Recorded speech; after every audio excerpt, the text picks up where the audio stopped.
In today's video, we're going to talk about the top 3 skills to master in your flight training. Stay tuned.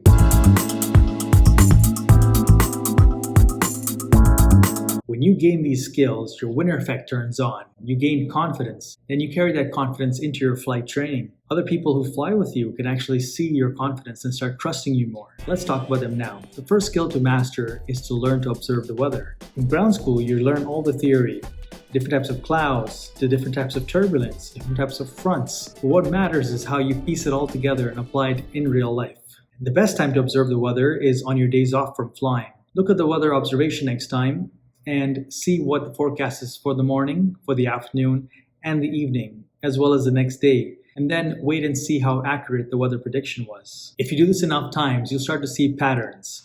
Much like a farmer who sees gray clouds and then assumes that it's going to rain. Or a sailor, there's a famous saying for sailors, red sky in the morning, sailors take warning. Meaning that if you do see red skies in the morning, chances are that the low pressure system is moving in, which will bring in bad weather.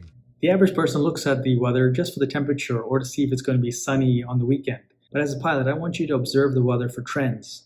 See if whatever the meteorologist predicted came true. The next time there's a storm, I want you to look outside your window, see how long it takes for the storm to pass. Also observe the winds.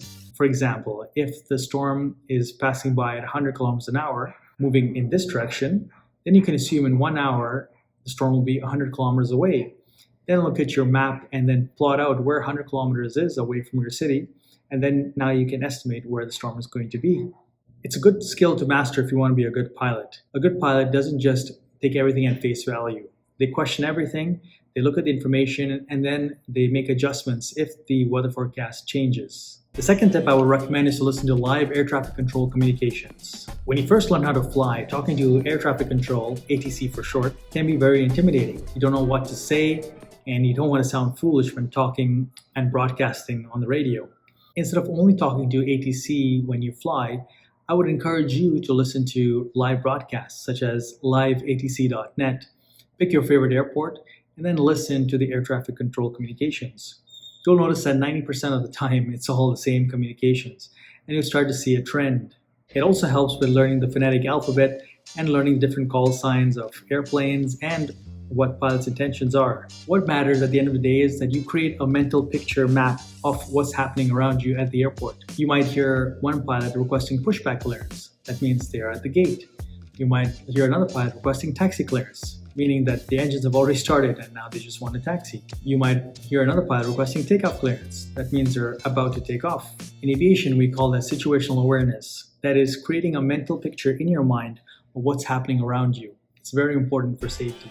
And the third important tip for your flight training is to memorize emergency procedures. You might hear people ask, what's the difference between having a pilot in the airplane versus an autopilot, when the autopilot does majority of the work? And that's what it comes down to. A real pilot can actually handle the airplane properly in an emergency. As you know, Captain Sully Sullenberger safely landed the airplane into the Hudson River, as well as Captain Bob Pearson, who in the Gimli glider episode glided the Boeing 767 into Gimli, Manitoba. Both of those situations wouldn't have been possible if it was a computer flying the airplane. So a human input is very important to handle the airplane in the event something goes wrong. So how often should you practice emergencies? As an airline pilot, we get tested every 6 months on emergencies. But let me tell you, at the 6-month mark, a lot of people forget a lot of things. It does not matter for how many years you fly. There's so many emergencies out there, especially in the Boeing 767, which I fly. The emergency manual is this thick. You can forget a lot of things. So personally, I study emergency procedures every single month. It's important to stay sharp on those emergency procedures because a real-life emergency comes unannounced. You don't know exactly when it's going to happen. When it does happen, you want to make sure that you are prepared. Also, by studying emergency procedures, when you do encounter an emergency, you will stay calm under stress. Your brain will know exactly what to do. You will touch the right buttons, the right controls at the right time.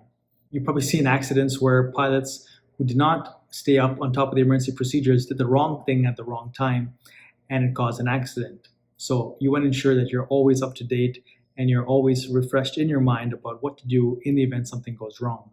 So in summary, if you want to excel in this flight training goal of yours, the top 3 things I recommend you doing is to practice your emergency procedures, practice live air traffic control communications by listening to online resources, And 3, observe the weather, especially on your days off. Look for trends and then confirm the forecast of the weather to see how it actually turned out.